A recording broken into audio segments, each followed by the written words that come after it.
திருநெல்வேலியில் நடைபெற்ற செய்தியாளர் சந்திப்பில் நடிகர் சூரி தனது சமீபத்திய வெற்றி படமான மாமன் குறித்து மனம் திறந்து பேசினார். ரசிகர்கள், படக்குழுவினர் மற்றும் ஊடகத்தினருக்கு தனது நன்றியை தெரிவித்த அவர் படத்தின் வெற்றிக்கு காரணமான பல விஷயங்களையும் பகிர்ந்து கொண்டார்.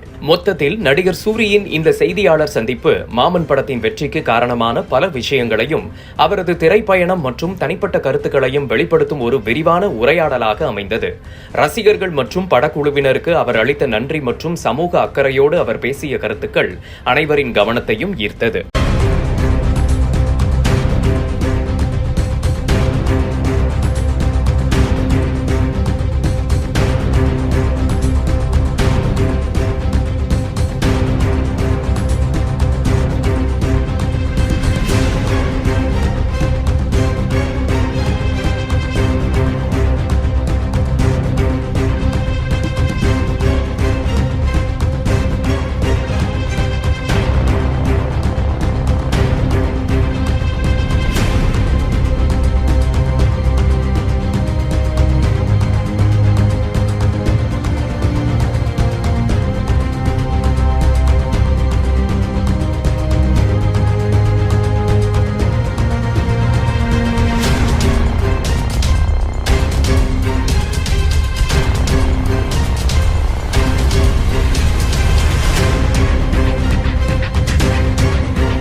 தேட்டருக்காங்க எல்லாரும் சொல்றப்ப 10 டிக்கெட் 15 டிக்கெட் மொத்தமா தான் எடுக்கிறாங்க.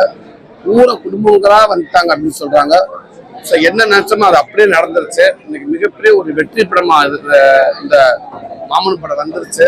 ரொம்ப மகிழ்ச்சி, ரொம்ப சந்தோஷம். இந்த மாதிரி ஒரு உறவு சார்ந்த படங்கள், நம்ம குடும்பம் சார்ந்த படங்கள் எப்பவுமே எடுத்தா அந்த படத்துக்கான மரியாதையை நம்ம மக்கள் கொடுப்பாங்க அப்படிங்கறது இந்த படம் மூலம் என்ன ப்ரூஃப் ஆயிடுச்சு. அதுக்கு நன்றி சொல்ற விதமா ஒரு தேட்டரா முடிஞ்ச அளவுக்கு எல்லா ஊர்லயும் வந்து தேட்டர் படம் ஓடிட்டு இருக்கப்ப அந்த இன்டர்வல் கேப்ல வந்து மக்களை சந்திச்சு, இது உங்க படம், இது நம்ம படம், எப்படி ரிலீஸுக்கு முன்னாடி எல்லாரும் இந்த மாமன் படம் பார்க்குறப்ப அவங்க குடும்பத்தை ஞாபகப்படுத்தும். இது சினிமான்ற தாண்டி இது அப்படியே எல்லாரும் என்னது இது என்ன என் படத்தை நீங்க எடுத்து வச்சிருக்கீங்க, என்னோட குடும்பம் தான் அது அப்படின்னு நீங்க சொல்ற மாதிரி இருக்கும்னு நாங்க சொல்லியிருந்தோம். அது எல்லாமே இன்னைக்கு இந்த படத்துக்கு அப்புறம் எல்லாரும் படத்தை பார்த்து மக்கள் எல்லாருமே சொல்றாங்க, இது எங்க வாழ்க்கை அப்படி எடுத்து வச்சிருக்கீங்க, என் தம்பி இப்படிதான் இருந்தேன், என் அண்ணன் இப்படிதான் இருந்தேன், என்னோட கணவன் இப்படிதான் இருந்தேன்னு படம் பாக்குறப்ப இப்படி வந்து எல்லாரும் நன்றி சொல்றதுக்கு நான் வர்றப்ப எல்லா மக்கள் வந்து ஒரு சீனை சொல்லி என் குடும்பத்தை இப்படிதான் நடக்குன்னு நீங்க சொல்றப்ப அதுதான் இந்த படத்துக்கு கிடைச்ச மிகப்பெரிய ஒரு வெற்றியா நினைக்கிறேன். இந்த படத்தை உண்மைக்கு பெரிய ஒரு வெற்றி படம் ஆகிட்டீங்க. எல்லாத்துக்கும் நன்றி சொல்ற மாதிரி நான் வந்திருக்கேன். இன்னைக்கு இங்க திருநெல்வேலியில பாம்பே தேட்டருக்கு வந்திருக்கேன். அண்ணன் முத்துக்குமார்னு இருக்காங்க. ஸோ எல்லாரும் அவங்க தேட்டருக்கான்ட்ட வந்து அவங்ககிட்ட உண்மையை கேட்கறப்ப அவங்க சொல்ற ஒரே ஒரு வார்த்தை தான், குடும்பமா தேட்டருக்கு வர்றாங்க, அவ்வளவு சிரிக்கிறாங்க, சந்தோஷமா இருக்காங்க. அதே நேரத்துல எல்லாருமே அழுதுறாங்க, அழுகாதவங்க யாரும் இருக்க முடியாது அப்படின்னு சொல்றாங்க. நீங்களே பாருங்கன்னு சொல்றப்ப அப்ப தேட்டர்ல போய் நம்ம கண்கூட பாக்குற எல்லாத்துக்கும் மக்களுடைய ரிவ்யூ எப்படி இருக்குன்னு மக்கள்கிட்டே கேட்கிறோம். மக்கள் கொண்டாடுறாங்க. ரொம்ப மகிழ்ச்சி, நல்ல படத்தை கொடுத்துருக்கோம்னு நினைக்கிறேன். அதுக்கு இந்த படத்தை சார்ந்த மாமன் டீம் சார்ந்த அத்தனை பேருக்கும் நான் உங்க முன்னாடி நான் ரொம்ப நன்றி சொல்லிக்கிறேன். அன்பு தம்பி பிரசாந்த் பாண்டராஜுக்கும் இந்த படத்துல அத்தனை ஆக்டர்ஸ்க்கும் எல்லாத்துக்கும் நன்றி சொல்லிக்கிறேன்.